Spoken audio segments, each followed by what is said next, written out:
Oke, dipersilahkan Pak Ketua. Terima kasih. Assalamualaikum warahmatullahi wabarakatuh. Saya ingin menyampaikan terima kasih yang sebesar-besarnya kepada Komisi 3 yang setelah menunda pertemuan 2 kali baru sore hari ini kita ketemu. Selamat menunaikan ibadah puasa kepada yang berpuasa. Dan saya melalui gedung yang terhormat ini mengucapkan selamat kepada seluruh warga Polhukam di seluruh Indonesia, karena hari ini adalah hari ulang tahun atau hari lahir Polhukam, 29 Maret. Dulu lahirnya tahun 98 ketika Presiden mengangkat Profesor Jenderal Panggabean sebagai Polhukam, Menko Polhukam yang pertama. Saudara, selain itu saya ingin menyampaikan bahwa kedudukan DPR dan pemerintah ini sejajar. Oleh sebab itu kita harus bersama bersikap sejajar, saling menerangkan, saling berargumen. Tidak boleh ada yang satu menuding yang lain seperti polisi memeriksa copet. Pemerintah bisa melakukan itu.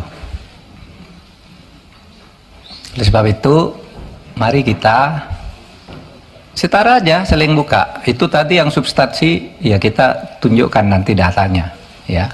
Tapi saya ingin bagi dua keterangan saya ini ya. Pertama, saya ingin menegakkan soal legal standing. Bolehkah Menko Polhukam mengumumkan data pencucian uang ke publik yang kemarin dipersoalkan? Saya jawab nanti. Lalu yang kedua nanti substansi tadi yang menyangkut yang sudah tadi dijelaskan oleh Ibu Sri Mulyani, sahabat saya yang sangat baik. Saya kira salah seorang menteri yang terbaik di kabinet, sehingga harus saya bantu dengan sebaik-baiknya. Saudara sekalian, saya mengumumkan kasus itu, saudara, adalah sifatnya agregat. Jadi perputaran uang tidak menyebut nama orang, tidak menyebut nama akun. Itu tidak boleh. Agregat, bahwa perputaran uang dari sekian ratus orang itu 249 T. Agregat. Ya. Saudara, yang disebut namanya hanya yang sudah menjadi kasus hukum. Seperti Rafael, Angin Prayitno, dan mungkin ada nama yang memang sudah menjadi kasus hukum, tetapi kasus hukum pidananya, kasus pencucian uangnya, saya Anda mau diinterupsi lah. Interupsi itu urusan Anda. Masa orang ngomong diinterupsi? Nantilah Pak. Saya kan tadi sudah bilang, pakai interupsi tidak selesai-selesai kita ini. Lalu nanti saya yang interupsi dituding-tuding lagi. Saya tidak mau. Artinya kalau begitu, misalnya saya membantah lalu di sini ada berteriak keluar, saya keluar.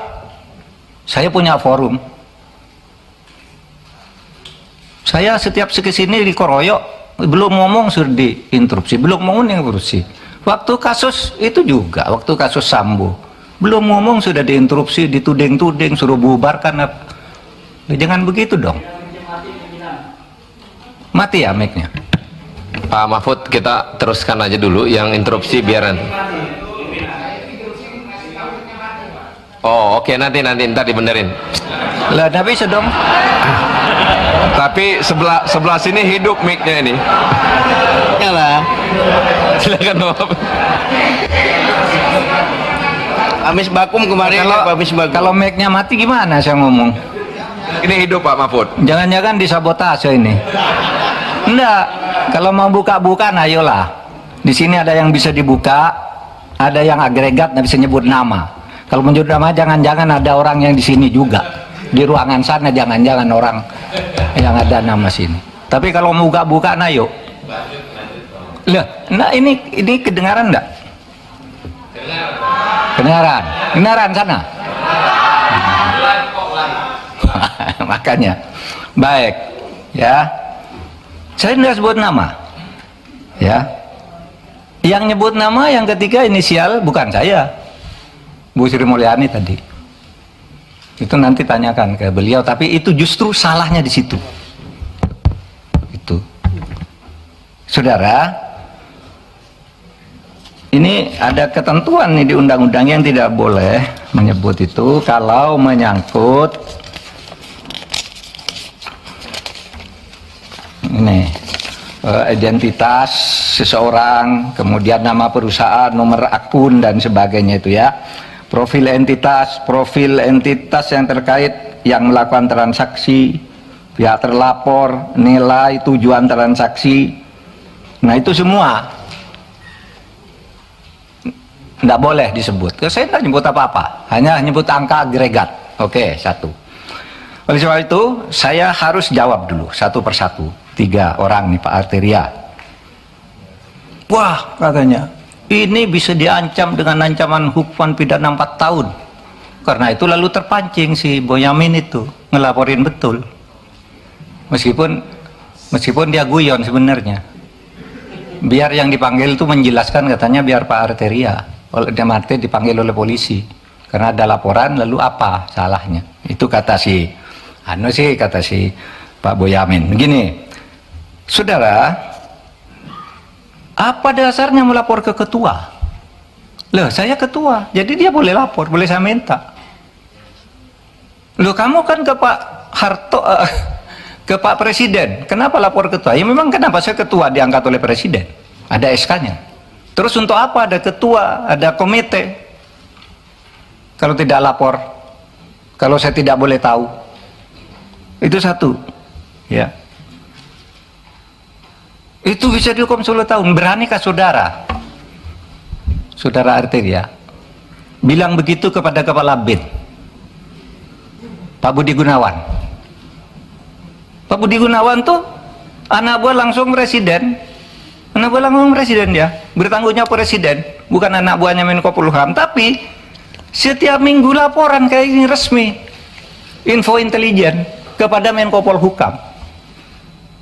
Coba saudara bilang ke Pak Budi Gunawan, Pak Budi Gunawan, menurut undang-undang BIN bisa diancam 10 tahun penjara, berani enggak? Menurut pasal 44. Kan persis yang saudara baca kepada saya, bahwa kalau menyampaikan ke Menko Polhukam 10 tahun, Pak BIN nyampaikan, bukan ke presiden tapi ke saya nih. Ini bulan Maret ada nih. Kok terus nggak boleh, gimana? Apa gunanya ada? Dan ini penting saudara. Karena apa? Ya, karena saya bekerja berdasar info intelijen. Misalnya ada kayak gini, saya nggak bocorkan di sana, tapi tahu besok akan ada demo di sana. Kekuatannya sekian orang, korlapnya ini, kekuatan polisi yang diperlukan segini, sehingga saya tidak perlu apa tuh kecil. Oh, ini serius. Itu info intelijen, masa saya tidak boleh ngomongkan gitu? Tiap malam saya dengan Pak Budi Gunawan nih di WA saya nih, info intelijen, Pak besok nampaknya ada demo di sana, Pak. Oh iya, Pak, sudah, itu korlapnya ini kekuatannya segini aja, Pak. Cuma cukup di Polsek, cukup di Polres, atau harus di Mabes. Kalau sudah perlu Mabes, saya undang rapat. Dan itu info intelijen, masa enggak boleh? Lalu mau dihukum 10 tahun Pak Budi Gunawan, tugas dia bukan wahan Menko Polhukam, tapi selalu ngelapor resmi malahan kepada saya, ya. Nah, oleh sebab itu saudara, dan ini sudah lakukan banyak nih. Kok saudara baru ribut sekarang? Nih umumkan, dan saudara diem aja sejak dulu nih. Kita yang mengumumkan kasus Indosuria, yang sampai sekarang bebas di pengadilan, kita tangkap lagi karena kasusnya banyak. Itu kan PPATK, kok baru ribut soal ini? Lukas NMB ketika ditersangka ngamuk-ngamuk, rakyatnya turun, saya panggil PPATK, umumkan, uangnya di freeze. Kalau tidak begitu, tidak bisa ditangkap dia. Kita tahu dari Mbak Intelkam Polri misalnya, itu gimana di Papua? Menurut Intel, Pak, nasinya, cateringnya setiap hari turun, itu sudah tidak ada kekuatannya. Itu kan Intel, masa tidak boleh? Nah, oleh sebab itu, saudara, jangan gertak-gertak. Saya bisa gertak juga, saudara, bisa dihukum menghalang-halangi penyidikan penegakan hukum. Iya, dan ini sudah ada yang dihukum 7,5 tahun, namanya Verdik Yunandi. Ya kerja-kerja kayak saudara itu. Orang mau mengungkap, dihantam, dihantam. Ingat kan? Itu. Saya bisa, saudara, menghalang-halangi penegakan hukum. Itu Verdik Yunandi. Masih ada itu. Saya sama saudara kan kerjanya dengan Verdik Yunandi, melindungi Setia Novanto kan? Nggak boleh dia ini, lalu laporkan orang, semua orang dilaporin sama dia. Ya, kita bilang ke KPK itu menghalang-halangi penyidikan, menghalang-halangi penegakan hukum. Tangkap. Jadi jangan main ancam-ancam begitu. Kita nih sama, saudara. Oleh sebab itu, saudara, saya ingin menegaskan itu kepada Pak Arsul. Harap jangan dipotong. Pak Arsul bicara kewenangan. Menurut Perpres kewenangan Polhukam itu A, B, C, D, tidak berwenang mengumumkan. Loh, saya tanya, apa dilarang mengumumkan? Kalau tidak berwenang, apa dilarang? Kalau di dalam hukum itu sesuatu yang tidak dilarang itu boleh dilakukan. Loh, Anda dari pesantren nih, saya bacakan dalilnya, wal aslu fil uqudi wal muamalah as-sah hatta yaqumu dalilun alal batalani wa tahrim. Pimpinan, izin pimpinan. Boleh bicara? Nanti dulu. Enggak, karena saya biarkan gini, menjelaskan dulu dong. Nanti gini. Bicara. Saya mohon izin ke pimpinan. Boleh nggak saya bicara? Nanti dulu. Oke. Nanti dulu. Silakan. Jadi setiap urusan tuh kalau tidak ada larangan boleh, kecuali sampai timbul hukum yang melarang. Itu pesantren kan? Dalil di pesantren waktu kecil udah menghafal kayak gini. Nanti kalau di dalam hukum umum, saya katakan juga sekarang ke Pak Beni, pertanyaannya kok seperti polisi. Menko boleh ngomong apa enggak? Begini Pak, kalau boleh apa tidak? Begini kalau substansi, boleh apa tidak? Jawab iya atau tidak. Kan tidak boleh tanya begitu. Itu harus ada konteksnya dong. Sudah bilang boleh katanya. Ini yang saya lihat. Kalau boleh sebutkan pasalnya, loh, boleh kok harus ada pasalnya. Kalau boleh tuh tidak perlu pasal. Misalnya saya tanya ke Pak Beni, boleh enggak saya ke kamar mandi sekarang? Boleh, mana pasalnya? Tidak ada, karena boleh. Kalau dilarang baru ada pasalnya. Di mana dalilnya? Nah, sekarang bukan bahasa Arab, bahasa Latin.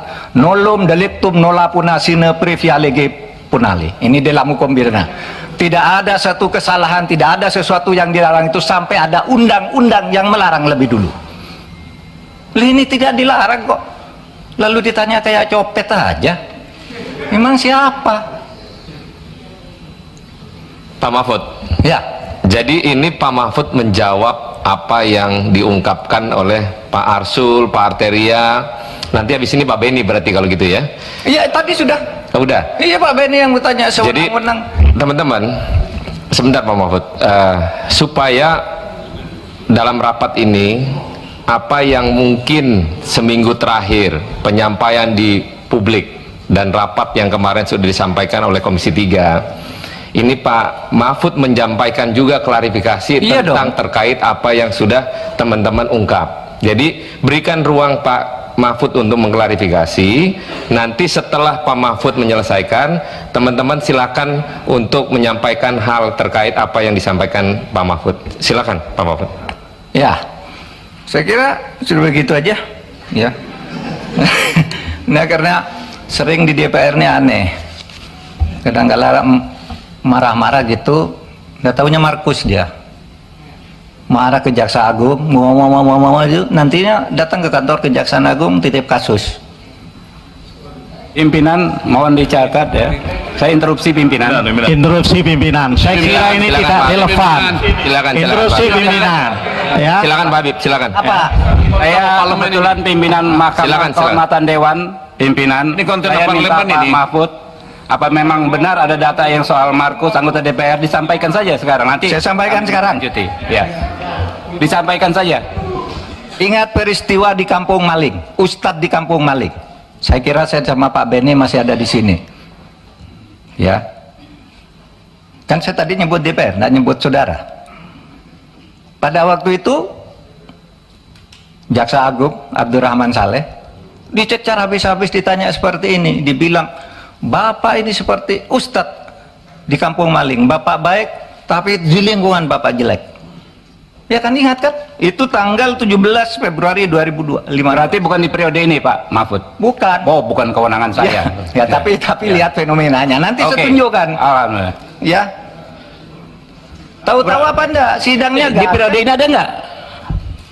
Kenapa? Di periode ini ada nggak yang Markus anggota DPR? Saya tidak akan nyebut itu. Saya memberi contoh di DPR ada yang seperti itu. Enggak.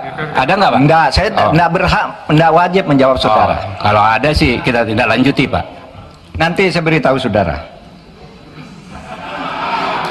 Sekarang Pak jangan nanti Pak. Kalau Nggak. sekarang ada datanya enggak. Nggak mumpung terbuka. Saya terbuka sekarang. Waktu itu Pak Jaksa Agung tahu enggak? Yang Nah, marah waktu- itu ada.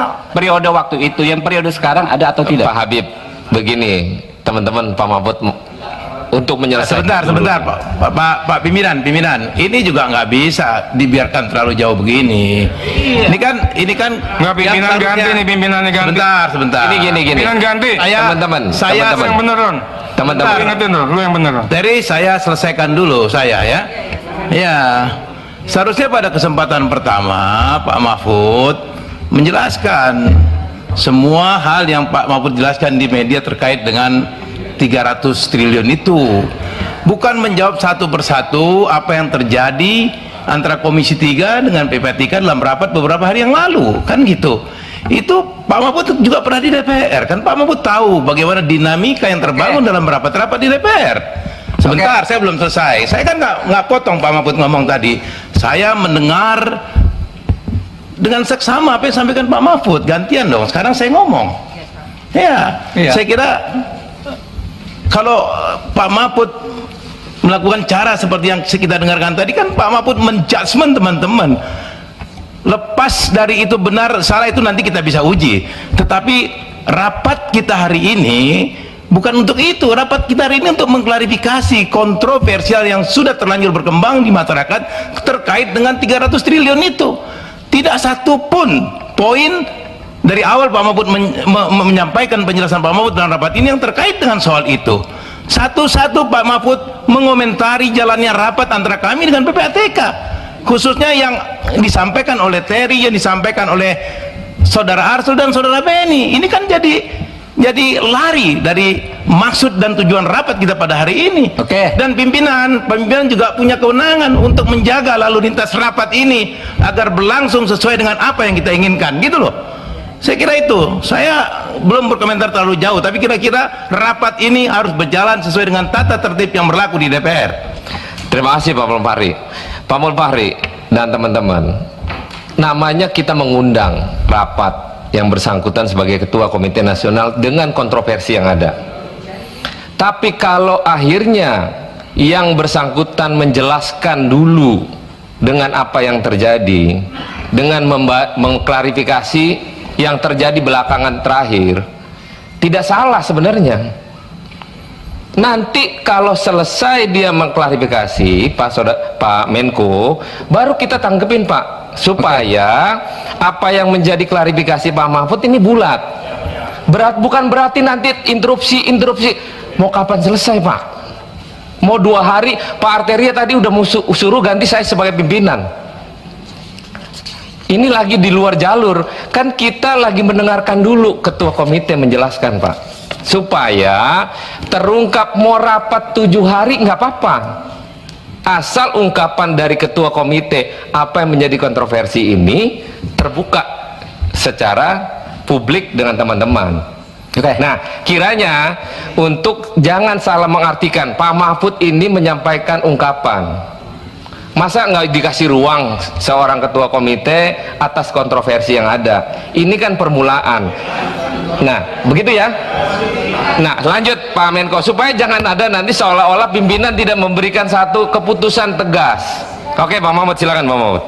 Baik, saudara, tadi kan saya sudah sampaikan.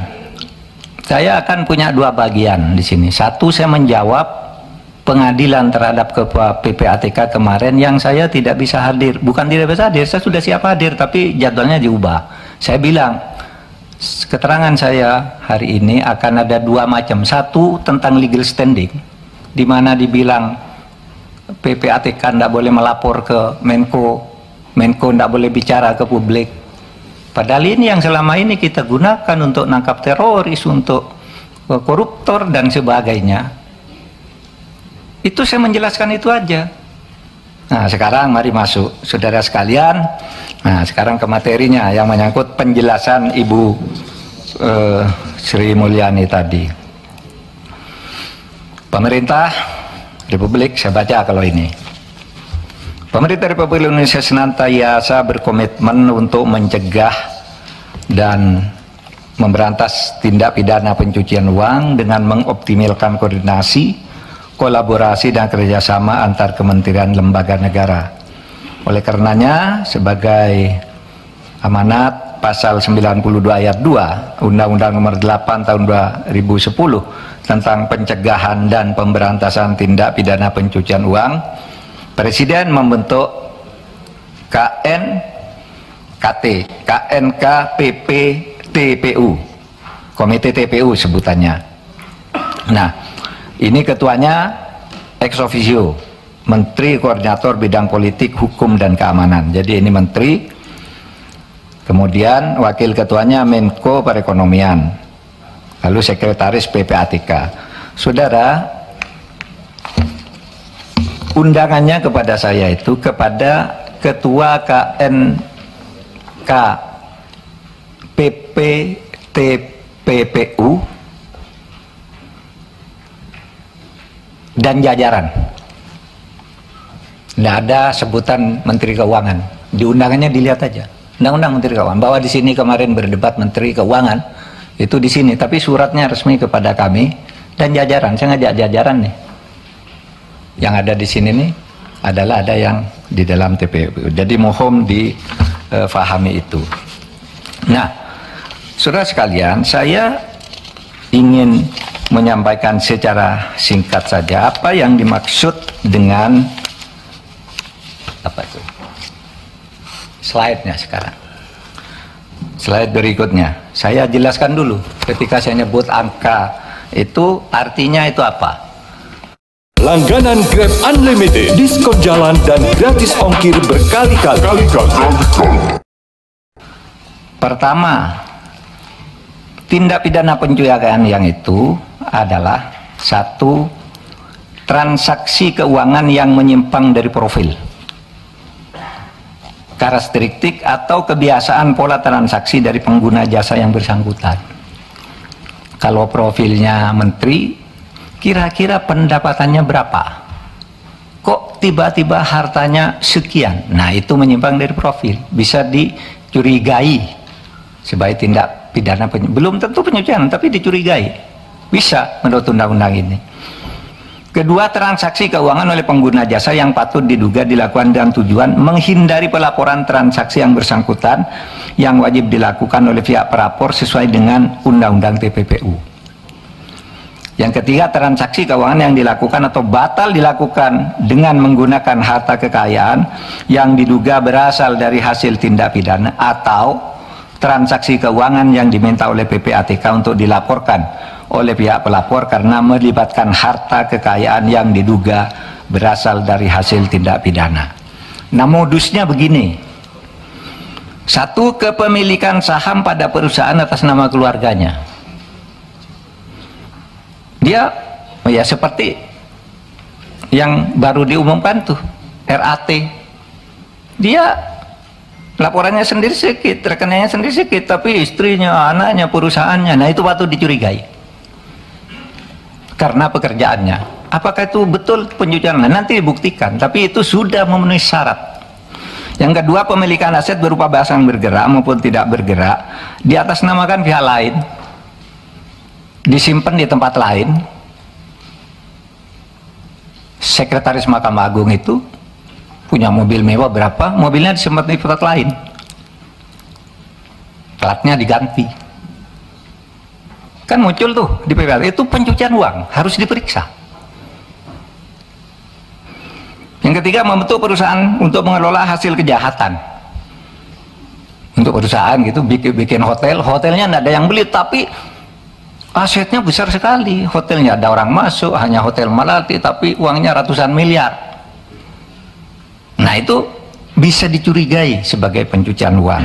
Ya. Penerimaan hibah yang tidak bergerak hasil kejahatan tanpa dilengkapi akta hibah. Tidak ada hibah. Ada yang hibah dikirim ke ayahnya, ini nyogok misalnya, saya disuap 5 miliar, lalu gimana caranya nih, dikirim ke ayah saya, lalu ayah saya disuruh bikin hibah, oh ini dari ayahnya. Itu bisa. Ada juga yang rekening, saudara, saya buka rekening 10 miliar atas nama saya, lalu ATM-nya diserahkan Pak Sahroni, Pak ambil uang ini sesuka-suka kamu, namanya saya, tapi Anda yang ngambil di ATM setiap kau butuh sampai habis. Itu pencucian uang. Ya. Nah, yang dikerjakan dari data ini adalah kerja-kerja seperti itu. Menggunakan rekening atas nama orang lain untuk menyimpan hasil kejahatan, melakukan transaksi pembelian barang fiktif, dilakukan pembayaran namun barang tidak pernah dikirimkan. Misalnya begini, dari sebuah organisasi di Arab Saudi itu ngirim uang ke Gresik, apa? Membeli sejadah produk Gresik dan peci. Jelas pengirimannya ke satu perusahaan, tapi barangnya tidak pernah balik. Dari Gresik tidak ada apa itu, untuk dibuat bom. Itu pencucian uang di bidang terorisme. Gitu. Kemudian menyimpan harta hasil kejahatan dalam safe deposit box atau tempat lainnya, masuk. Nah, saudara, dengan mengerti ini, maka saudara, sekarang saya masuk ke dalam substansi perkaranya. Saudara, dari keterangan Bu Sri Mulyani tadi,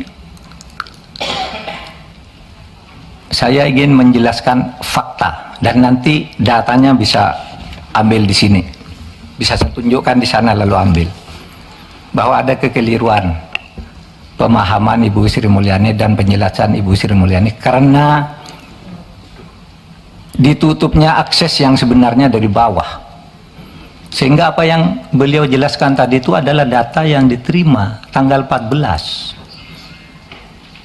ketika bertemu dengan Pak Ivan, sehingga disebut yang terakhir itu, yang semula ketika ditanya oleh Bu Sri Mulyani itu, ini apa kok ada uang 189, itu pejabat tingginya yang eselon 1 itu, oh enggak ada Bu di sini, enggak pernah ada katanya. Ini tahun 2020 kata Bu, enggak pernah ada Pak Ivan, enggak ada. Baru dia, oh ya nanti dicari katanya, dan itu nyangkut 189, nanti dijelaskan oleh Pak. Dan itu adalah pencucian uang, dugaan pencucian uang, cukai dengan 15 entitas.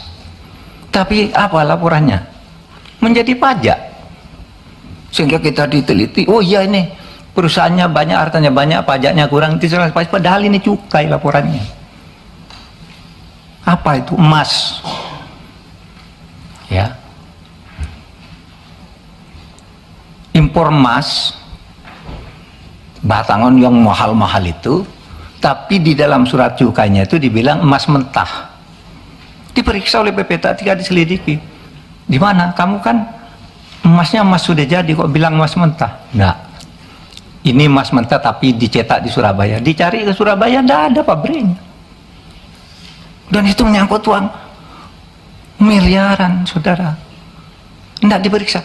Laporan itu diberikan tahun 2017.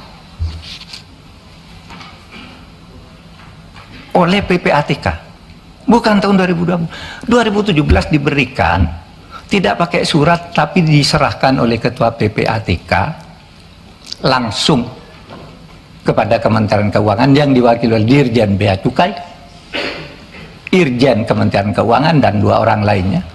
Ini serahkan. Kenapa tidak pakai surat? Karena ini sensitif, masalah besar. 2 tahun tidak muncul, tahun 2020 dikirim lagi, tidak sampai juga ke Bu Sri Mulyani, sehingga bertanya ketika kami kasih itu, dan yang dijelaskan yang salah. Di mana salahnya nanti? Saudara, saya sangat hormat kepada Bu Sri Mulyani. Dia teman kerja saya yang baik di dalam pemberantasan korupsi. Sudah tahu BLBI 20 tahun tidak bisa ditagih karena dibebankan Kementerian Keuangan. Saya minta impres ke Presiden, sudah berhenti berdebat, saya ambil semua. Bisa itu? Teman saya dia dalam banyak hal, IKN apa gitu. Kalau saya kagum, kalau di kabinet menerangkan masalah apapun yang boleh bisa menjadi sederhana bagi di anggaran negara. Sehingga saya percaya dia Menteri Keuangan terbaik, tetapi akses dari bawah tidak masuk. Sehingga saya sampaikan hal sebagai berikut. Data agregat. Ya, berikutnya. Halaman berikutnya. Data agregat transaksi keuangan. Nih. Transaksi keuangan yang 349 triliun itu dibagi ke dalam 3 kelompok. 1, transaksi keuangan mencurigakan di pegawai Kementerian Keuangan. Kemarin Ibu Sri Mulyani di Komisi 11 menyebut hanya 3 triliun. Yang benar 35 triliun. Ya, nanti dia nanti ada datang, nanti Anda ambil. Shopee TV, Indonesia, beli semua di Shopee. Kemudian transaksi keuangan mencurigakan yang diduga melibatkan pegawai Kementerian Keuangan itu besarnya 53 triliun plus sekian.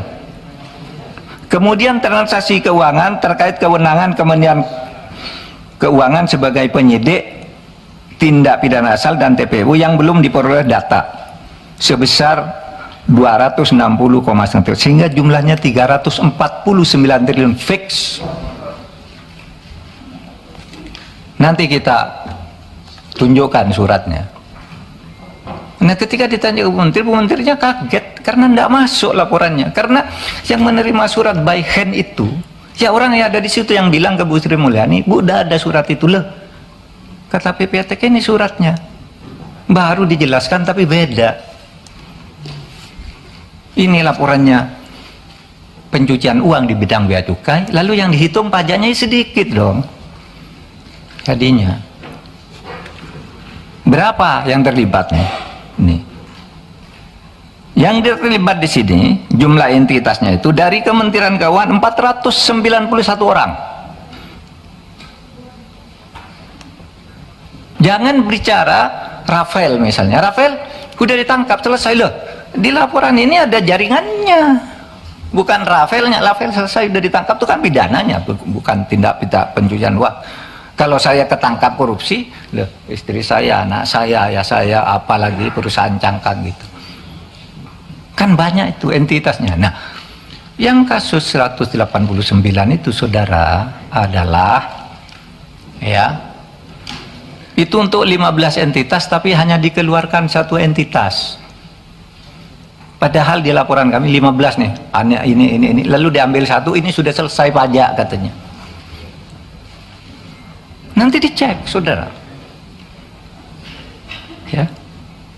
Jadi di situ, ya. Kenapa 200? Betul 200 yang sampai ke Kementerian Keuangan. Karena yang 100 itu disampaikan ke LH lain, tapi terkait dengan pajak dan bea cukai. Cuma langsung dikirim ke LHA. Jadi 300 yang terkait dengan itu. Di mana salahnya?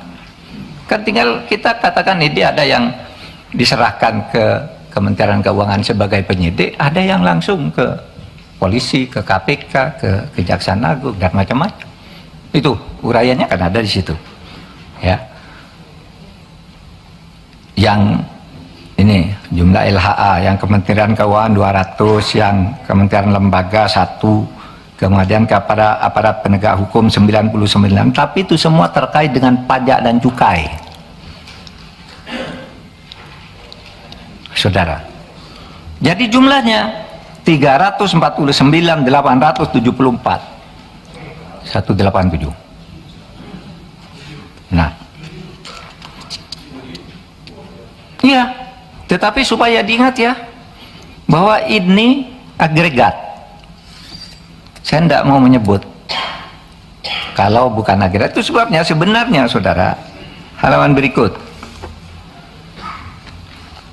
karena pengertian ini pada tanggal 20 Maret kami bersepakat dengan Menteri Keuangan untuk tidak ribut-ribut, karena kesepakatannya begini: Kementerian Keuangan akan melanjutkan untuk menyelesaikan semua LHA. Waktu itu sudah oke. Yang diduga TPPU dari PPATK, baik menyangkut pegawai Kementerian Keuangan maupun pihak lainnya, seperti yang telah dilakukan oleh Dirjen Pajak yang telah berhasil. Malah kami mengatakan dari banyak itu kami menemukan Menteri Keuangan itu sudah berhasil mengembalikan 7,0 triliun ya untuk pajak, ya karena dihitung pajak, jadi hitung pencucian uang 7,8 triliun untuk pajak, dan dari bea cukai masuk 1,1 triliun menjadi 8,11 triliun yang kembali dari laporan-laporan 349 ini. Sekali lagi 349 itu saya diminta menjelaskan betul-betul oleh Presiden, jelaskan kepada rakyat melalui gedung DPR bahwa TPPU itu artinya itu beda dengan korupsi. Lah orang tidak ngerti bedanya, lalu Menteri Keuangan korupsi itu tidak ada. Ini laporan TPPU. Saya yakin Bu Sri Mulyani itu, saya tahu betul itu. Sampai dia nangis di televisi, diwawancarai Rossi, diwawancarai Andino ya, nangis. Saya tahu dia hatinya hancur. Dia bilang akan saya perbaiki ini anu. Ya saya tambah datanya. Kok alun tuh begitu? Kok mulanya 56 jadi 500? Sesudah dihitung itu, saya minta coba kasihkan saya lagi semuanya, agregatnya. Nah itulah yang saya kirim ke Bu Sri Mulyani. Jadi tidak benar kalau Bu Sri Mulyani baru menerima tanggal sekian. Enggak, nanti saya kasihkan pada saudara, ada daftarnya. Yang pertama itu tanggal 10 Juni tahun 2009 sampai 300 saudara. Yang terakhir itu 11 Januari 2003, 300 itu rinciannya tadi 200 Kementerian Keuangan ya, 1 KL, yang 1 ini, yang non ASN tadi banyak loh, 570 yang terlibat. Nah itu pencucian uang. Nah saudara, tentu Komite TPPU akan melakukan evaluasi terhadap LHA yang diduga TPPU dan telah dikirimkan PPATK kepada APH untuk mengoptimalkan penerapan Undang-Undang Nomor 8 Tahun 2010. Jadi kita optimalkan. Nah, saudara sekalian, saya nanti ingin minta waktu sedikit saja untuk dijelaskan oleh saya. Tolong ini ditayangkan nih yang penyerahan surat-surat sejak tahun 2009 dilewatin aja. Ini halaman 1 sampai 24 surat. Ada nomornya semua. Ada tujuannya kepada siapa. Halaman 2 25 sampai 46. Halaman 3 47 sampai 66. Sampai 300 lah. Nanti saudara lihat sendiri. Tidak akan ditutup-tutupi. Katanya mau minta data, saya kasih data. Tapi agregat. Nah dari data yang agregat ini, kalau saudara ingin, silakan. Itu DPR. Saya kan nyebut agregat. Angka untuk setiap surat ini sudah ada juga. Sehingga apa kesimpulan saya? Bu Sri Mulyani tidak punya akses terhadap laporan-laporan ini. Sehingga keterangan yang terakhir pun di Komisi 11 itu jauh dari fakta. Karena bukan dia nipu, dia diberi data itu, data pajak, padahal ini data bea cukai. Tadi penyelundupan emas itu. Ini nggak tahu siapa yang bohong. Tapi itu faktanya. Kalau nggak adu data, mari. Saudara mau undangan, adu data dengan saya. Nah ini saudara yang saya katakan agregat. Nah, saudara saya ingin mengusulkan begini. Sulit memberantas korupsi itu. Tolong melalui Pak Bambang Pacul, Pak, tolong Pak, undang-undang perampasan aset tolong didukung Pak. Biar kami bisa ngambil begini-begini nih Pak. Tolong juga pembatasan belanja uang kartal didukung Pak. Karena orang korupsi itu Pak, nurunkan uang dari bank 500 miliar dibawa ke Singapura, ditukar dengan uang dolar, lalu dia bilang ini menang judi karena di Singapura judi sah, lalu dibawa ke Indonesia sah. Padahal itu uang negara Pak. Itu pencucian uang Pak. Nah sekarang mari kita batasi, kalau belanja 100 juta Anda keluarkan dari bank mana, kirim ke bank mana. Jangan dari orang bawa koper tuh, yang satu kopernya berisi kertas, yang satu berisi uang, ditukar di atas pesawat. Itu yang banyak terjadi. Nah, satu yaitu undang-undang perampasan aset. Saya kira kemarin DPR dari Komisi 3 sudah ada yang bersuara agar Presiden segera mengirimkan surpres. Tolong, kami mengajukan sejak tahun 2020. Dan sudah disetujui, dibalik tiba-tiba keluar lagi ketika akan mulai ditetapkan sebagai prioritas utama. Padahal isinya sudah disetujui oleh DPR yang dulu. Pemerintah lalu memperbaiki yang dulu oleh pemerintah dengan disepakati. Kami mohon disetujui, kami akan lebih mudah. Itu seperti ngambil itu Pak. Itu pencucian uang juga tuh. Dana BLBI. Dana BLBI itu 111 triliun Pak. Nggak bisa diambil. Lalu kami minta impres Pak, buat impres kepada saya ambil. Nggak hanya berhenti berdebat, saya ambil dulu, nanti ke pengadilan kalah nggak apa-apa. Dapat sekarang ini 29,9 triliun. Ada yang kalah di pengadilan 2 tapi tidak menggugurkan hutang, tapi karena pencucian uang. Barangnya dijaminkan ke pemerintah dengan surat tanda tangan di atas meterai, tapi sertifikatnya tidak diserahkan, lalu dijual. Ketika mau diambil, ketika kami sita, ternyata sertifikatnya sudah dimiliki oleh anaknya. Kalah di pengadilan, tidak apa-apa, tapi hutangnya tetap. Gitu.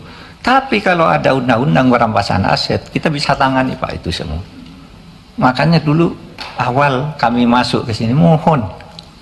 Ini undang-undang perampasan aset dan pembatasan belanja uang tunai ini bisa. Mungkin akan menyulitkan memang, tidak selalu sempurna, tetapi saya kira ikhtiar kita harus dilakukan untuk itu. Bapak, saya minta maaf kalau tadi ada yang agak keras, karena sebenarnya saya tadi sejak awal mengatakan saya akan melayani dengan tone yang sama, dan tadi sudah dengan tone yang sama saya lakukan. Nah yang sekarang mari kita baik-baik saja gitu, karena ini mencari kebenaran. Saya persilahkan Pak, sedikit saja tambahkan tadi itu instruksi soal pimpinan Saudara Ketua. Sebelum Pak Ivan, kalau bisa yang dibaca Pak Mahfud tadi kita difotokopi supaya kita bisa pelajari nih Pak. Dua-duanya Pak, termasuk surat-surat itu. Oke. Ya, terima kasih pimpinan. Silakan Pak Ivan. Baik, pimpinan, terima kasih banyak. Assalamualaikum warahmatullahi wabarakatuh. Pimpinan dan seluruh anggota Komisi 3 DPR RI yang kami hormati, Bapak Ketua Komnas dan seluruh anggota, teman-teman semua. Jadi ada dua hal yang kiranya saya harus sambung dari apa yang sudah disampaikan oleh Bapak Ketua Komnas PPT-PPU tadi. Pertama terkait dengan kasus yang 198 triliun. Jadi 189 triliun, mohon maaf. Jadi kasus yang 189 triliun itu sebenarnya adalah kasus kedua atas nama subjek terlapor. Itu kita berikan sekitar tahun 2020, 2019, 2020 kita proses. Atas nama subjek terlapor yang sama, sebelumnya sudah kami periksa di tahun 2017. Sebelumnya sudah kami periksa di tahun 2017 dan kami sudah mengundang Kementerian Keuangan dihadiri oleh Dirjen Bea Cukai termasuk juga Irjen untuk menyerahkan, menyampaikan, mempresentasikan berkas pemeriksaan pertama atas nama subjek terlapor yang sama. Jadi sebelum ketemu 189 di pemeriksaan kedua, kami menemukan subjek terlapor melakukan transaksi di periode 2014-2016 sejumlah 180 triliun lebih. Terima dana masuknya saja. Kalau dengan menggunakan pola TPPU yang menggunakan parameter kami, subjek terlapor melakukan transaksi lebih dari 350 triliun. Kami sampaikan ke Kementerian Keuangan, ini terkait dengan yang Ketua Komnas tadi sampaikan, kasusnya, ini terkait dengan kepabeanan. Kenapa kepabeanan? Karena ini terkait dengan dengan ada fasilitas impor dan segala macam. Dan penyidik TPPU-nya itu adalah penyidik Kementerian Keuangan. Dalam hal ini adalah Bea Cukai. Kasus 2017 yang kami bangun terkait dengan subjek terlapor pertama itu nilainya 180 triliun. Abaikan yang 180 triliun lainnya. Kalau kita kalkulasi menjadi 360 triliun. Karena kita kemudian sudah menyerahkan,